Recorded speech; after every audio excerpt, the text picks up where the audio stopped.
விஜய் அவர்கள் பேசிய போது அது வைரலாகி சொன்னவர் யார் என்பதை விட்டு விட்டார்கள். திருமாவளவனை மறந்துவிட்டு எல்லாருமே விஜயின் கருத்தாக அதை பார்த்தார்கள். அந்த கருத்தை தான் காங்கிரஸ் இப்போது பேசிக் கொண்டிருக்கிறது. ஆனா இதுல திருமாவளவனுக்கும் மற்றவர்களுக்கும் என்ன வேறுபாடு? மாணிக் தாகூருக்கும் திருமாவளவனுக்கு என்ன வேறுபாடு? திருமாவளவன் அதற்கான காலம் கனியட்டும் என்று காத்திருக்கிறான்.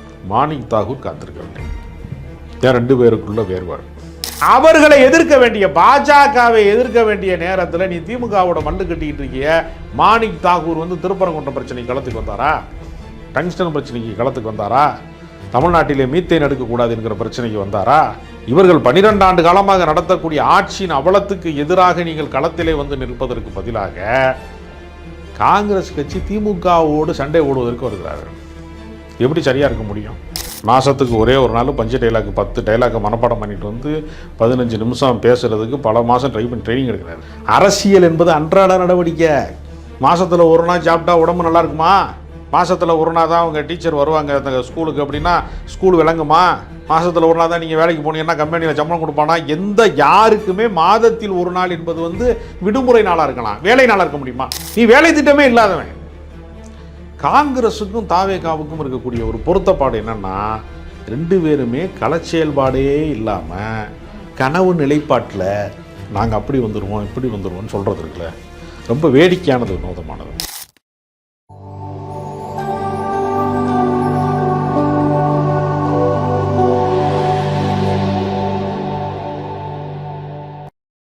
நேயர்களுக்கு வணக்கம். இன்றைய நேர்காணலில் நம்மோடு இணைந்திருக்கிறார் அரசியல் விமர்சகர் திரு ராஜ கம்பீரன் அவர்கள். வாருங்கள் பேசுவோம். வணக்கம் சார். வணக்கம். திருமாவளவன் அவர்கள் ஒரு விஷயம் சொல்லியிருக்கிறார். ஆட்சியிலையும் பங்கு அதிகாரத்திலையும் பங்கு காங்கிரஸ் கேட்கறதுல தப்பு கிடையாது, அதில் என்ன தப்பு இருக்கு, அது அவங்களுடைய விருப்பம் உரிமை அப்படின்ற மாதிரி கேட்டிருக்கிறாரு. கிட்டத்தட்ட அவரும் அதை நோக்கி நகர்றாரோ அப்படின்ற ஒரு பார்வை இருக்குல்ல சார், நீங்க எப்படி பாக்குறீங்க? திருமாவளவன் அவர்கள் தான் கடைசி மனிதனுக்கும் ஜனநாயகம் என்ற ஒரு கருத்தை சொல்லி ஆட்சியிலும் பங்கு அதிகாரத்திலும் பங்கு என்கிற கருத்தரங்கத்தை நடத்தினார். முதல் முறையாக தமிழ்நாட்டில் அப்படி ஒரு குரலில் பேசியவர் திருமாவளவன் தான். அதை மேற்கோளாக எடுத்துக்கொண்டுதான் விக்கிரவாண்டியினுடைய மிகப்பெரிய மாநாட்டை நடத்திய போது தமிழக வெற்றிக் கழகத்தை சார்ந்த திரைக்கலைஞர் தலைவராக இருக்கக்கூடிய விஜய் அவர்கள் பேசினார். விஜய் அவர்கள் பேசிய போது அது வைரலாகி சொன்னவர் யார் என்பதை விட்டு விட்டார்கள். திருமாவளவனை மறந்துவிட்டு எல்லாருமே விஜயின் கருத்தாக அதை பார்த்தார்கள். இப்படி எப்பொழுதுமே பிரபலமானவர்கள் அல்லது திரைக்கலைஞர்கள் பேசுகிற போது சிந்தனையாளர்கள் யார் எவ்வளவு சிந்தித்தாலும் இந்த திருமாவளவனும் ஒரு பெரிய தலைவர் தான், இருந்தாலும் ஒரு திரை நட்சத்திரம் என்கிற முறையில் இந்த கருத்து அவர்களுடைய கருத்தாக மாறிவிட்டது. அதற்கு பின்பு அந்த கருத்தை தான் காங்கிரஸ் இப்போது பேசிக் கொண்டிருக்கிறது. ஆனால் இதில் திருமாவளவனுக்கும் மற்றவர்களுக்கும் என்ன வேறுபாடு? மாணிக் தாகூருக்கும் திருமாவளவனுக்கு என்ன வேறுபாடு அப்படின்னா, திருமாவளவன் அதற்கான காலம் கனியட்டும் என்று காத்திருக்கிறார். மாணிக் தாகூர் காத்திருக்கவில்லை. ரெண்டு பேருக்குள்ள வேறுபாடு. மாணிக் தாகூர் இடம்பொருள் ஏவல் அறியாத காலத்திலே இதை பேசுகிறார். ஏனென்றால் இந்தியா முழுக்க ஏறத்தாழ 12 ஆண்டு காலமாக காவி இருள் சூழ்ந்திருக்கிறது. கார்ப்பரேட் அரசியல், இந்த நாட்டினுடைய பொதுத்துறை நிறுவனங்களை எல்லாம் தனியாருக்கு தாரை வார்த்து முழுக்க பொதுத்துறை நிறுவனங்களை எல்லாம் சீரழிக்கிற ஒரு காலத்தில் இருக்கிறோம். துறைமுகங்கள் தனியாருக்கு விற்கப்படுகிறது, விமான நிலையங்கள் எல்லாமே தனியார் மயமாக்கப்படுகிறது, எல்லாமே தனியார் மயமாக மாறுகிறது. ரயில்வே துறையை தனியார் மயமாக மாற்றுவதற்கான ஏற்பாடுகள் நிகழ்ந்து கொண்டே இருக்கிறது. அப்போ இந்தியா என்பதே ஒரு பிரைவேட் கம்பெனி மாதிரி, லிமிடெட் கம்பெனி மாதிரி மாற்றுறதுக்கு மோடி சர்க்கார் வேலை செய்து கொண்டிருக்கிறது. இதை மறைப்பதற்கு கலவரங்களே அவர்கள் தூண்டுகிறார்கள். மணிப்பூர் கலவரமே கூட நீங்கள் பார்த்தீங்கன்னா 2 இனக்குழுக்களுக்கான மோதலை போல வெளியில் காட்டப்படுகிறது. உண்மையிலேயே மணிப்பூரிலே இருக்கக்கூடிய அந்த நிலங்களை அபகரிப்பதற்கு, கார்ப்பரேட் நிறுவனங்களுக்கு வழங்குவதற்கு இந்த மோதலை அவர்கள் ஏற்படுத்தினார்கள். அவர்களுடைய எல்லா நோக்கமுமே என்னென்னா, இப்போ தமிழ்நாட்டில் என்னென்னா, நீங்கள் எதன் பொருட்டு நீங்கள் அணிதிரள வேண்டும்னு ஒரு கேள்வி இருக்குது. டங்ஸ்டன் எடுக்கக்கூடாது என்று கனிம வள கொள்ளைக்கு எதிராக மக்கள் போராடுகிறார்கள். அந்த மண்ணிலே டங்ஸ்டன் எடுக்கக்கூடாது என்று மதுரைக்காரர்கள் போராடுகிற போது ஒரு பிஜேபிக்காரன் வரல. அவனுக்கும் கார்ப்பரேட்டுக்கும் காவிகளுக்குமான காதல் எப்படிப்பட்டது என்பதற்கு இதெல்லாம் எடுத்துக்காட்டு. ஒருத்தன் வரல, ஒரு எச் ராஜா வரல, நயினார் நாகேந்திரன் வரல, எந்த தலைவனும் வரல, எந்த தொண்டனும் வரல. ஆனால் திருப்பரங்குன்றத்தை அயோத்தியாக மாற்றுவோம் என்று சொல்வதன் மூலமாக பெரும்பான்மை மதத்தை ஒரு கருவியாக வைத்துக்கொண்டு சிறுபான்மை மதத்தை பகைமை காட்டுவதன் மூலமாக ஒரு மோதல் போக்கை உருவாக்குவதன் மூலமாக கனிமவள கொள்ளைக்கு எதிர்ப்பு வராமல் பார்த்து கொள்ளுகிற வேலையை அவர்கள் செய்வார்கள். அவருடைய அரசியலே அதான். வேதாந்தா நிறுவனத்திற்காக போராடுகிற பொதுமக்களை துப்பாக்கியால் காக்கா குருவியை சுடுவது போல சுட்டானா இல்லையா தூத்துக்குடியில்? அதற்கு எதிராக பாஜக எங்காவது பேசியிருக்கிறதா? என்னடா வேதாந்தா நிறுவனத்திட்ட அதிகமான தேர்தல் நிதி வாங்கக்கூடியவனே பாஜகக்காரன் தான். அப்போ அவர்கள் நோக்கம் சமூக நோக்கம் கிடையாது. அவங்களுக்கு அவர்களை எதிர்க்க வேண்டிய, பாஜகவை எதிர்க்க வேண்டிய நேரத்தில் நீ திமுகவோட மல்லு கட்டிக்கிட்டு இருக்கிய மாணிக் தாகூர் திருப்பரங்குன்றம் பிரச்சனைக்கு களத்துக்கு வந்தாரா? டங்ஸ்டன் பிரச்சனைக்கு களத்துக்கு வந்தாரா? தமிழ்நாட்டிலே மீத்தேன் எடுக்கக்கூடாது என்கிற பிரச்சனைக்கு வந்தாரா?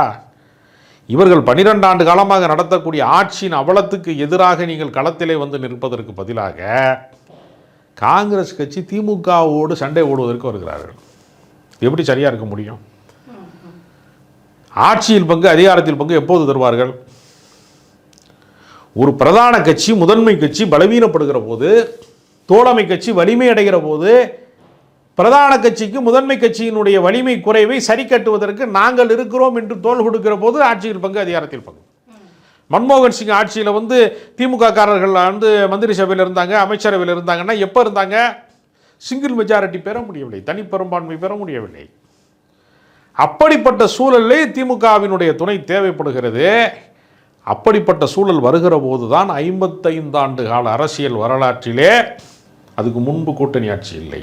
ஒருவேளை காங்கிரஸ் அப்படி நினைக்குதோ, இந்த முறை பார்த்தீங்க அப்படின்னா ஒரு மெஜாரிட்டி திமுக கிடைக்காது, இப்போவே நம்ம சொல்லி வச்சுட்டா கரெக்டாக இருக்கும் அப்படின்ற மைண்ட் செட்டுக்கு வந்துட்டாங்களோ காங்கிரஸ்காரங்க? இல்லை, அதாவது எப்போ கொடுப்பாங்க அதான் கேள்வி. இப்போ நீங்கள் கட்சியை வளர்த்துருக்கணும். கிளைக்கழகங்கள், பேரூர் கழகங்கள், நகர்மன்றங்கள் எல்லா இடங்களிலேயுமே உங்களுடைய வலிமையை நீங்கள் கட்சி கூட்டங்கள் நடத்தி, பேரணிகள் நடத்தி, ஆர்ப்பாட்டம் நடத்தி, போராட்டங்கள் நடத்தி கட்சியை ஆக்டிவாக வைத்திருந்து வாக்கு சதவீதம் உயர்வதற்கான வழிவகையை களத்திலே வேலை செய்துவிட்டு நீங்கள் நாங்கள் இல்லாமல் உங்களால் ஆட்சி அமைக்க முடியுமா என்று கேட்டால் பரவாயில்ல. நீ எக்ஸாம் காலுக்கு கொஞ்ச நேரத்துக்கு முன்னாடி படிக்கிற மாணவி மாதிரி தேர்தலுக்கு 1 மாதம் இருக்கும்போது, 3 மாதம் இருக்கும்போது ஆட்சியில் பங்கு, அதிகாரத்தில் பங்கு எப்படி தருவான்? ஆர்எஸ்எஸ் நீண்ட கால திட்டங்கள் எல்லாமே செயல்படுறாங்க. வெற்றி தோல்விக்கு அப்பாற்பட்டு நீண்ட கால திட்டங்கள் வேலை செய்கிறாங்க. நீ நீண்ட கால திட்டம்னு ஒன்று இல்லை உனக்கு. காமராஜ் அவர்கள் ஆட்சி, அதாவது காங்கிரஸினுடைய ஆட்சி முதல் முறையாக 67 தோற்கிற போது 45%. காமராஜர் மறைந்த போது 35%. அடுத்து நேருவின் மகளை வருக, நிலையான ஆட்சி தருகன்னு காங்கிரஸும் திமுகவும் சமமாக பங்கிட்டு கொண்டு கூட்டணி ஆட்சி என்று டிக்ளேர் பண்ணி 1980 போட்டியிடுறாங்க. போட்டியிடுகிற போது 114 தொகுதியில் திமுக நிற்கிது, 117 நிற்கிது காங்கிரஸ், கூடுதலாக நிற்கிது. அப்படிப்பட்ட நேரத்தில் வெற்றி பெறலாம். மக்கள் கூட்டணி ஆட்சி என்பதை நிராகரித்து விட்டார்கள். அப்பொழுது எம்ஜிஆர் தான் வெற்றி பெற்றார். அதுக்கு அடுத்து அவர்கள் வலிமையாக பார்த்தீங்கன்னா நீங்கள் 96 காலகட்டங்களில் மூப்பனார் அவர்கள் தமிழ் மாநில காங்கிரஸ் தொடங்கின காலத்தில் அவர்களுக்கு ஒரு எழுச்சி இருந்தது. அதற்கு பிந்தைய காலகட்டம் என்று வருகிற போது அவர்கள் வலிமை படிப்படியாக குறைந்து நடந்து 2014 காலகட்டங்களில் காங்கிரஸினுடைய வாக்கு சதவீதம் 4.3 தான். 45% இருந்து படிப்படியாக கீழ் இறங்கி 4.3 கொண்டாங்க. காமராஜர் ஆட்சி அமைப்போம்னா 45% வாக்கு வங்கி இருந்தால் தானே பேச முடியும். நீ 4.3 வச்சுக்கிட்டு எப்படி பண்ணுவேன்? நீ பரீட்சையிலே பாஸ் கிடையாது, பல்கலைக்கழகத்தில் எனக்கு ஏன் டாக்டர் பட்டம் கொடுக்கலன்னு கேட்குற மாதிரி தானே அது. விதைக்கிற காலத்தில் வெளியூருக்கு போயிட்டு அறுக்கிற காலத்தில், அறுவடை காலத்தில் 64 கற்கருவாலோட வந்த கதையால இருக்குது. அப்போ எந்த நம்பிக்கையில் கேட்குறாங்க சார்? அவங்களுக்கு என்ன ஒரு கான்ஃபிடென்ட்? ஓகே இவங்க இல்லை அப்படின்னா நம்ம விஜய் பக்கம் போயிடலாம் அப்படின்ற நினைப்பு இருக்காங்களோ அவங்க? அதாவது விஜய் பனையூர் பங்கரால குப்புறப்படுத்து கிடந்து மாதத்துக்கு ஒரு நாள் தெரிக்கிறாரு. மாதத்துக்கு ஒரே ஒரு நாள் பஞ்சு டைலாக் 10 டைலாக்கை மனப்பாடம் பண்ணிட்டு 15 நிமிஷம் பேசுகிறதுக்கு பல மாதம் ட்ரைனிங் எடுக்கிறாரு. அரசியல் என்பது அன்றாட நடவடிக்கை. மாதத்தில் ஒரு நாள் சாப்பிட்டா உடம்பு நல்லா இருக்குமா? ஒரு டாக்டர், நல்ல டாக்டருங்க மாதத்தில் ஒரு நாள் தான் கிளினிக் வருவார்னா அவர் நல்ல டாக்டரா? மாதத்தில் ஒரு நாள் தான் அவங்க டீச்சர் வருவாங்க அந்த ஸ்கூலுக்கு அப்படின்னா ஸ்கூல் விளங்குமா? மாதத்தில் ஒரு நாள் தான் நீங்கள் வேலைக்கு போனீங்கன்னா கம்பெனியில் சம்பளம் கொடுப்பானா? யாருக்குமே மாதத்தில் ஒரு நாள் என்பது வந்து விடுமுறை நாளாக இருக்கலாம், வேலை நாளாக இருக்க முடியுமா? நீ வேலை திட்டமே இல்லாதவன். காங்கிரஸுக்கும் தாவேகாவுக்கும் இருக்கக்கூடிய ஒரு பொருத்தப்பாடு என்னென்னா, ரெண்டு பேருமே களச்செயல்பாடே இல்லாமல் கனவு நிலைப்பாட்டில் நாங்கள் அப்படி வந்துடுவோம் இப்படி வந்துடுவோம்னு சொல்கிறது இருக்குல்ல, ரொம்ப வேடிக்கையானது, வினோதமானது. எந்த கள அரசியலுமே இல்லை, கள போராட்டமுமே இல்லை. தாவேகா என்கிற கட்சி தமிழ்நாட்டில் திரிசங்கு சொர்க்கம்பா. அது சொர்க்கமும் கிடையாது, அது நரகமும் கிடையாதுப்பா, நடுவில் தொங்குதும்பா. அதுதான் வந்து தாவேகா.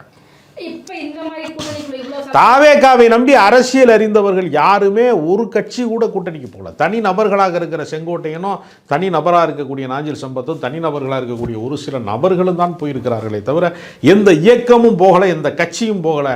அரசியல் அறிந்தவர்கள் யாரும் போகல. ஒரு கிருஷ்ணசாமி போகல, ஒரு ஜான் பாண்டியன் போகல, ஒரு விசிகா போகல. எந்த கட்சியும், சிறு கட்சிகள் என்று தமிழ்நாட்டிலே 200க்கும் மேற்பட்ட கட்சி இருக்கான், ஒருவன் கூட போகல. அதான் சொல்லிட்டாங்களே, நாங்கள் யார் கூட கூட்டணி பேசினாலும் உடனே டெல்லியிலேருந்து வந்துடுறாங்க அப்படின்னு ஓப்பனாக சொல்லியிருக்காரு. யார் வந்துடுறா? செங்கோட்டையன் டெல்லியிலேருந்து உடனே வந்துடுறாங்க, உடனே எங்கள் கூட்டணியை கலைச்சி விட்டுறாங்கன்றாரு. ஓப்பனாக யாரை சொல்றாரு டெல்லியிலேருந்து வர்றாங்கன்னு? பாஜகவை சொல்றாங்க, பாஜக தான் வந்து கூட்டணியை கலைச்சி விடுறாங்க அப்படின்றாரு. அப்படின்னு சொல்றாரா? ஆமா. அப்ப பாஜக எடுத்து பேசணும்ல.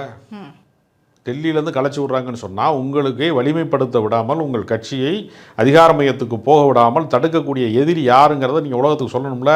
பாஜகவை எதிர்த்து தாவேகா போராட்டம் செய்யுமா? கூட்டங்களிலே பேசுவதற்கு கூட அஞ்சுகிறீர்களே. உங்கள் படத்தை யார் ரிலீஸ் பண்ண விட மாட்டேங்கிறாங்கன்னு கூட உங்களால் சொல்ல முடியலையே. அப்போ நீங்கள் உங்களுக்கு நேர்ந்திருக்கக்கூடிய தீங்குக்கு கூட நீங்கள் பதில் சொல்வதற்கு தயாராக இல்லைன்னா மக்கள் போராட்டத்திற்கு நீங்கள் எப்படி வருவீங்க? உங்களை எப்படி நம்ப முடியும்? நாங்கள் மக்கள் எப்படி நம்புவார்கள் விஜய? தனக்கு நேர்ந்த தீமைக்கு கூட அவர் போராட வர தயாராக இல்லைன்னா எப்படி பண்ணுவாங்க? எல்லா இடத்துலையும் வீட்டுக்கு ஒரு விஜய் இருக்கிறார்னு சொல்றீங்களே, சேலம் கூட்டத்தில் செத்து விழுந்த சூரஜ் ஒரு விஜய் கிடையாதா? அப்போ விஜய் தானே செத்து விழுந்திருக்காங்க. அனாதை போன மாதிரி வச்சுருக்காங்க, வந்து யாருமே பார்க்கலன்னு சொல்லி வச்சுருந்தான். கடைசியில் ஊடகங்களில், மீடியாக்களில் எல்லாரும் எழுதின பின்னாடி வெக்கங்கட்டு போயிடும், மானங்கட்டு போயிடும்னு கடைசி நேரத்தில் ஓடி வந்து 5 லட்ச ரூபாயை கொடுக்குறேன். 5 லட்ச ரூபாய் வச்சு ஒரு குடும்பம் நிமிந்துருமா? கேட்டால் கோடிகளில் சம்பளம் வாங்குறாரு, 1000 கோடியை விட்டுட்டு வர்றாருங்கிற. தெருவுக்கு தெரு திருமண மண்டபம் கட்டி வச்சுருக்க, சோபா கல்யாண மண்டபம்னு கட்டி வச்சுருக்க. எவ்வளோ வசதி வாய்ப்பு, எத்தனை கோடி சொத்துக்களை நீ சேர்த்து வச்சுருக்க. உனக்கு உன்னுடைய நீ 12 மணிக்கு நண்பகல் வெயிலில் வந்து நீ கூட்டம் போடுறிய, உனக்கு மனிதாபிமானம் இருக்கா? அந்த சாவுக்கு நீ தானே காரணம். போகிற இடம் பூரா சாவு விழுகுது. வேற எந்த கட்சிக்காவது விழுகுதா? எடப்பாடி பழனிசாமி 187 தொகுதிகளை அரசியல் பிரச்சாரம் மேற்கொண்டாரு, ஒரு சாவு உண்டா? நீ வந்து இலவு விழுகிறதுக்காகவே கட்சி நடத்துறியான்னு நான் கேட்குறேன். உனக்கு வயசு 50, உன் கட்சியில் வந்து விழுந்து செத்தவன 50ன்னு கணக்கு சொல்கிறாங்களே. 41 பேர் கரூர்லன்னா ஒவ்வொரு ஊர்லேயுமே 3 பேர் செத்து போயிருக்கான். விக்கிரவாண்டியில் 3 பேர் செத்துருக்கான், மதுரையில் 3 பேர் செத்துருக்கான், இந்த பக்கம் திருச்சியில் 2 பேர் சாகுறான். வரிசையாக ஒவ்வொரு எந்த ஊருக்கு போனாலும் வரிசையாக செத்துக்கிட்டே இருக்கான். கடைசியாக சூரஜ் செத்துட்டான். செத்த 50 பேரும் விஜய் கிடையாதா? அடிப்படையான மனித பண்பே இல்லாத, மனித மாண்பே இல்லாத நீ இந்த நாட்டுக்கு தலைவனாகணும்னு நினைக்கிறியே, அப்புறம் உன்னைய தற்கூரின்னு சொல்லாமல் என்ன சொல்லுவாங்க? என்ன தலைமை பண்பு உங்ககிட்ட இருக்கு? யார் விட்டு சாவுக்கு நீ வந்து போனா? நீயே எல்லாருக்கும் தான் கூட்டம் வருது. ஏஆர் ரஹ்மான் கச்சேரி நடத்தினார் பிப்ரவரி 14ஆம் தேதி, கட்டுக்கடங்காத கூட்டம் வச்சு. அப்போ ஏஆர் ரஹ்மான் இந்தியாவுக்கு பிரதமர் ஆக்கிட முடியுமா? விஜயை மட்டும் எதுக்கு முதலமைச்சராக்கணும்? நாங்கள் வாக்காளர்கள் கேட்பாங்களா, கேட்க மாட்டாங்களா? அதனால் விஜயை வந்து இந்த பூச்சாண்டியை காட்டி பிள்ளைகளுக்கு சோறு விட்டுறது மாதிரி விஜயை காட்டி காட்டி இங்கே இருந்து பேரம் பேசிக்கிறாங்களே தவிர, கூட்டணியில் இருந்து கொண்டு எங்களுக்கு அமைச்சரவையில் இடம் கொடுங்க, எம்எல்ஏல சீட்டு கூட கொடுங்க, 41 சீட்டு கொடுங்க, அப்படி தான் பேசுகிறாங்களே தவிர விஜயிடம் போக வேண்டியதானே. இப்போ என்ன இப்போ கேட்டு திறந்தானே இருக்குது. பனையூர் பங்களா பக்கம் ஏன் போக மாட்டேங்கிறீங்க யாரும்? அதுக்கான சாத்தியங்களே கிடையாது. இதில் திமுக நடக்கிற இந்த கூட்டணி குளறுபடிகள் வந்துட்டு என்டிஏக்கு சாதகமாக இருக்கும், சாதகமாக அமைஞ்சிருமோ அப்படின்னு நினைக்கிறீங்களா சார்? என்டிஏ கூட்டணி செத்து போய் கிடக்கு. கூட்டணி மயான அமைதியில் இருக்குது. ஏதாவது சண்டை சச்சரவு இருக்கணும்ல. இப்போ நீங்கள் பந்தி பரிமாற இடத்துல தான் சத்தம் கேட்கும். எனக்கு குழம்பு ஊற்று, இங்கே ரசத்தை ஊற்று, இங்கே மோரை ஊற்று, எங்கே எனக்கு காணாம் பீஸ் வைக்காமல் போயிட்டான் பிரியாணிலன்னு சொல்லுவான். ஒரே சத்தம் கேட்கும் பந்தி பரிமாற இடத்துல. பந்தியே நடக்காத இடத்துல சத்தமே இருக்காது. ரொம்ப பாண்டிங்கோட இருக்காங்க. அவ்வளோ பாண்டிங் கிடையாது. எங்கள் வீட்டு அதாவது அதெல்லாம் கிடையாது. அது உண்மை கிடையாது. சிபிஐ விசாரணை வந்துடுவோம் வீட்டுக்கு, அமலாக்கத்துறை வந்துடும், வருமான வரித்துறை வந்துடும்னு அடக்குமுறையின் வழியாக ஒரு கூட்டணியை அவர்கள் அமைத்திருக்கிறார்கள். ஏன்னா எடப்பாடி பழனிசாமிலாம் ஒரு ஆளா? அவர் தலைமையை நாங்கள் ஏற்றுக்கிற முடியுமா? கல்லாப்பட்டி சிங்காரம் மாதிரியே இருக்கிறாருன்னு சொன்னவர் டிடிவி தினகரன். உன் தலைமையை ஏற்றுக்கிறதுக்கு நான் தூக்கு போட்டு தொங்குவேன்னு சொன்னார் எடப்பாடி. தலைமை ஏற்பதற்கு பதிலாக நான் செத்துருவேன் அப்படின்னு சொன்னவர் டிடிவி தினகரன். தற்கொலை முயற்சியிலே ஈடுபட்டிருக்காரு. அப்படிப்பட்ட டிடிவி தினகரன் என்ன காரணத்துக்காக, எதனால எடப்பாடி எந்த காரணத்தை பிடிச்சி போய் கூட்டணிக்கு போனார்? சிபிஐ விசாரணைக்கு திகார் ஜெயிலுக்கு போறியா என்டிஏ கூட்டணிக்கு போறியான்னு கேட்டாலும் திகார் ஜெயிலுக்கு உடம்புக்கு ஒத்துக்காதுங்க, வயசு 60 ஆயிடுச்சு, உடம்பு ஏற்றுக்காது, நான் வேணால் என்டிஏ கூட்டணிக்கு போகிறேன் தான் போயிருக்காரு. போயிட்டு அங்கே போய் என்ன சொல்கிறாரு? தேர்தலில் போட்டியிட மாட்டேன் அப்படின்னா என்ன அர்த்தம்? இது விளங்கவே விளங்காது, இந்த வண்டியில் நான் ஏற மாட்டேன் தானே சொல்கிறாரு. இந்த வண்டி ஓடாதுன்னு அர்த்தம். என்டிஏ கூட்டணியில் இருக்கக்கூடிய அமைதி என்பது மையான அமைதி. அந்த கூட்டணி வந்து டேக் ஆஃப் ஆகாது. இங்கே இருக்கக்கூடிய கூட்டணியில் சலசலப்பு இருப்பதற்கு காரணம் இது உயிரோட்டமான கூட்டணி. அதனால் இந்த பறவை கூட அடைகிறதுக்கு முன்னாடி கிச்சு முச்சுன்னு ஒரு சத்தம் கேட்கும். செட்டில் ஆயிடுச்சுன்னா அமைதியாகும். 22ஆம் தேதி பேச்சுவார்த்தை, தொகுதி பங்கீட்டுக்கான பேச்சுவார்த்தை தொடங்குகிறது. எல்லாமே செட்டில் பண்ணிடுவாங்க கண்டிப்பாக. இதில் மேலிடம் வந்து காங்கிரஸ் மேலிடம் வந்து கண்டிப்பாக மாணிக் தாகூர், பிரவீன் சக்கரவர்த்தி போன்றவங்க வந்து கண்டிக்கணும். அப்படி கண்டிக்கல அப்படின்னா வந்துட்டு கூட்டணி பேச்சுவார்த்தைக்கு நாங்கள் வரமாட்டோம்னு திமுகவும் வந்து சொல்லியிருக்காங்க. நிச்சயமாக அதற்கான நடவடிக்கை எடுப்பார்கள். மாணிக் தாகூரை யார் சார் தூண்டி விட? அவர் பின்னணியில் இருப்பவ யாருன்னு நினைக்கிறீங்க? இல்லை அவர்கள் பின்னணியில் யாருமே கிடையாது. அது கொஞ்சம் பேர் வந்து பிஜேபி பின்னணியில் இருக்குலாம் சொல்கிறாங்க. அது உண்மை கிடையாது. கூட்டணி பேரத்துக்காக கூவுறாரு, அதிகமாக கூவுறாரு.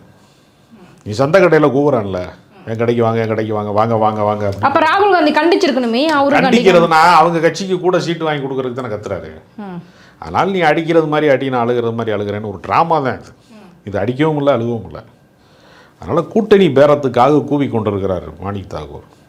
அதனால் அதை வந்து நம்ம வந்து சீரியஸாக எடுத்துக்க வேண்டிய அவசியம் கிடையாது. அது சும்மா வந்து, ஏன்னா அவர் ராகுல் காந்தி கட்டுப்பட்டவர் தான், மல்லிகார்ஜுன கார்கே கட்டுப்பட்டு, தலைமைக்கு கட்டுப்பட்டு தான் அவர் இருக்க முடியும். அவர் கட்சிக்காரனுக்காக கத்துறாரு. இன்னும் 10 எம்எல்ஏ வரட்டும் நம்ம கட்சியில் அப்படின்னு நினைக்கிறாரு. அது கட்சி வளர்ச்சிக்கானது. தொகுதியில் வந்து அவர் செல்வாக்கு செலுத்தக்கூடிய அளவுக்கு அவர்கள் வேலை திட்டத்தை வைத்திருந்து கேட்டார்கள்னா திமுகவே கொடுத்துரும். நீ வேலையே செய்யாமல் சீட்டு கேட்கறதுனால தான் திமுகவிற்கு அது ஒரு நெருடலாக இருக்கிறது. திமுக இவ்வளோ பொறுமையாக அதை வந்து கையாளணும். ஓகே போங்க, போகிறதுனா போங்க, அங்கே தான் விஜய் தான் ரெடியாக இருக்காருன்னு சொல்லி கழட்டி விட்டுலாமே. ஏன் இவ்வளோ பொறுமையாக இருக்கணும்? அதற்கு காரணம் ஜனநாயக பண்பு. ஜெயலலிதாவாக இருந்தால் விரட்டி விட்டுருவாங்க. நேரம் சர்வாதிகார மனப்போக்கு கொண்டவர்கள் விரட்டி விட்டுருவாங்க. ஓட் பேங்க்கும் காரணமா? ஓட் பேங்க் எல்லாமே ஓட் பேங்க் தானே அடிப்படையில். யாரையுமே வந்து வெளியே போய் சொன்னால் அப்புறம் கட்சியை நடத்த முடியாது. குற்றம் பார்க்கின் சுற்றம் இல்லைம்பாங்கல்ல, அது அரசியலுக்கும் பொருந்தும்ல. ஒவ்வொருத்தருடைய தனிப்பட்ட விஷயங்களையுமே பார்த்துக்கிட்டே இருந்தோம்னா, நுணுக்கி ஆராய்ந்து கொண்டே இருந்தோம்னா, குறிப்பாக பார்த்தா குதிரை கழுதையாக தெரியும்பாங்க. அதனால் லிமிட்டை தாண்டினோம்னா எல்லாமே பிரச்சனை தான். எல்லாரையும் அரவணைத்து செல்ல வேண்டும், ஆதரித்து செல்ல வேண்டும், முரண்பாடுகள் களையப்பட வேண்டும். ஏன்னா தேசிய அளவிலே திமுகவினுடைய ஆதரவு இந்தியா கூட்டணிக்கு தேவை. அதே அளவில் அதே மாதிரி வலதுசாரி இயக்கங்கள் பாஜகவை வந்து எதிர்ப்பதற்கு காங்கிரஸ் என்கிற ஆயுதம் திமுகவுக்கு தேவை. அதனால் 2 பேருக்குமே பரஸ்பர புரிதல் இருக்கிறது. அதனால் விட்டு கொடுக்க மாட்டார்கள். அதே சமயத்தில் ஒரு உரிமை போராட்டத்தை அவர்கள் தொடர்கிறார்கள். அந்த போராட்டத்திற்கான ரிசல்ட்டை வந்து தொகுதி பங்கீட்டின் வழியாக திமுக முறைப்படுத்தும், சரிப்படுத்தும். ஸோ எங்கள் கேள்விகளுக்கு ரொம்ப சிறப்பான பதில் சொன்னீங்க சார். ரொம்ப நன்றி.